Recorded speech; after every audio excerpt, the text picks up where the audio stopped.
As the WNBA Turns, starring Caitlin Clark, Angel Reese, Asia Wilson, and other angry feminists. Brought to you by George Soros, Adam Silver, Kathy Engelbert, and the Global Elite.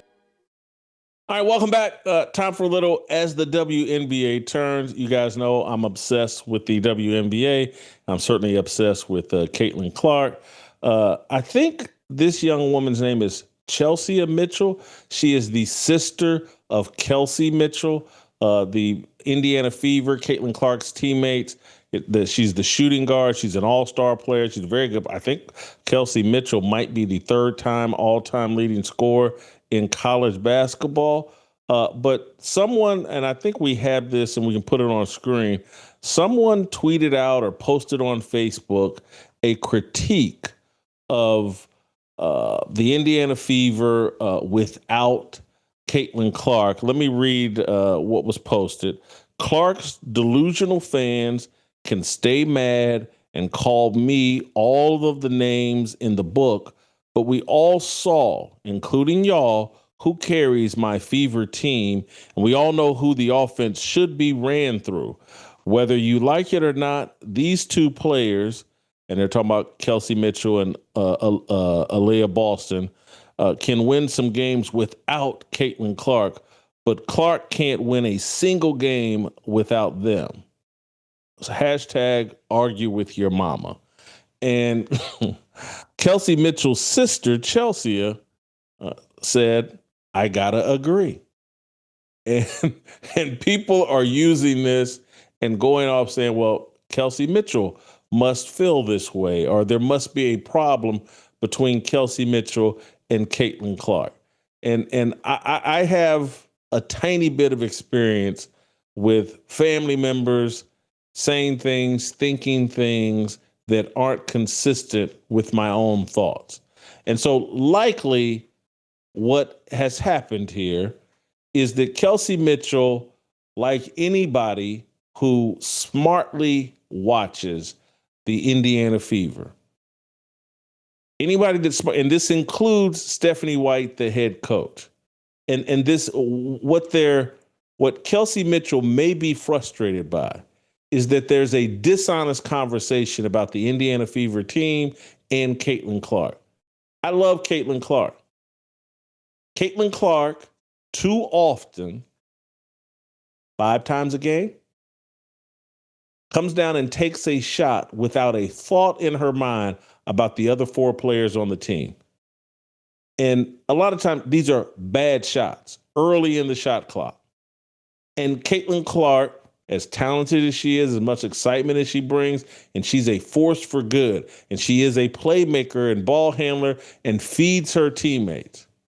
But Caitlin Clark, for anybody that intelligently watches the Indiana Fever, she can get lost in Caitlin Clark world. She can get lost in thinking, hey, this is the same as Iowa. This is the same as my high school team. This is the same as my junior high team. This is the same as my grade school team.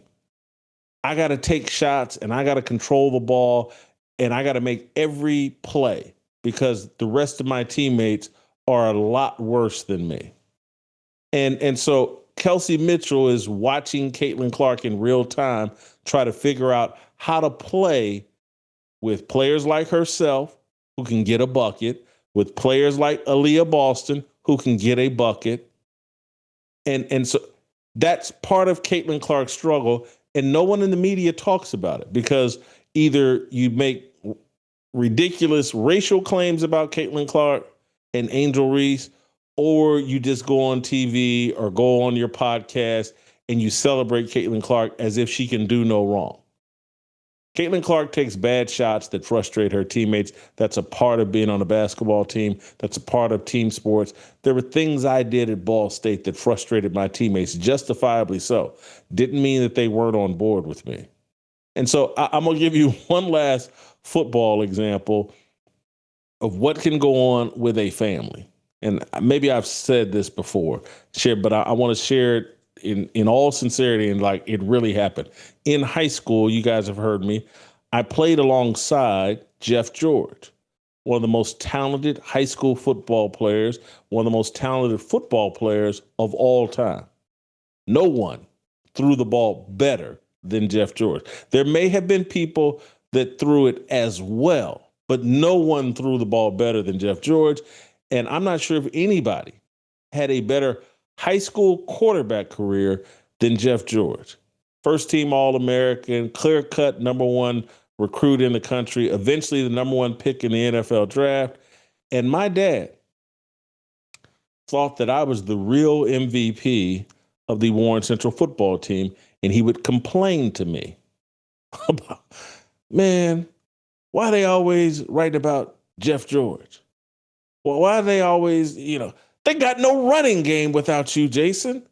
They got no running game. Because I was, an offensive tackle, and we did. I was a really good high school football player, but I was no Jeff George. I was not. And I was really good. There's guys that played against me that played, major college football. Some went on to the pros that they'll take. In high school, man, Whitlock was a beast, but I wasn't Jeff George. And I was never the MVP of the team. Yes, I was my father. Oh, you were the captain.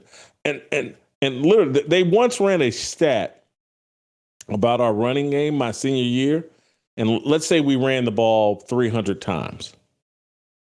There was a stat like, I think 294 of them were just run this blast play off of my butt. It was just like, let's just run behind Whitlock. And we had a very good running game. Everybody knew it was coming. I was unstoppable. And we had good running backs and Bobby Espic and Ron Clark. I think Ron Clark may have got a scholarship to Illinois. But anyway, I used to have to argue with my dad in high school, like, Daddy, man, I love you to death, but I'm not Jeff George. He plays quarterback.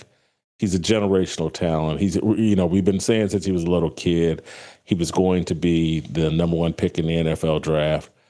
Cut it out. And so Kelsey Mitchell may be having that conversation with her sister. Now, she also could be having a conversation with her sister, like, sometimes, she takes dumb shots. And just like I may have had a conversation, that I gave up one sack in my high school career, 3-year start. I gave it one sack. And I probably blamed it on Jeff for holding the ball too long. And so maybe I complained, Jeff held the ball too long. I gave up a sack. But it's actually not true. I don't want to. Chris Keever watches this show. Chris Keever went on to play. He played at John Marshall High School. I gave up the sack to Chris Keever. It's right before halftime. I can remember it right now in my head. I got beat on that play. Chris Keever went on to play at Purdue, may have had a cup of coffee in the NFL. I can't remember. He's now the head coach at the University of Indianapolis. Great guy. Good luck to the Greyhounds, I think, is the University of Indianapolis. But anyway, that's my As the WNBA turns. Let's don't make too much of Caitlin Clark's sister, not Caitlin Clark's sister, Kelsey Mitchell's sister having a bit of a problem with Caitlin Clark. That may be her problem. Doesn't mean it's Kelsey Mitchell's problem. All right. Like what you saw? Hit that like button, subscribe, and check out the full episode by clicking the link below.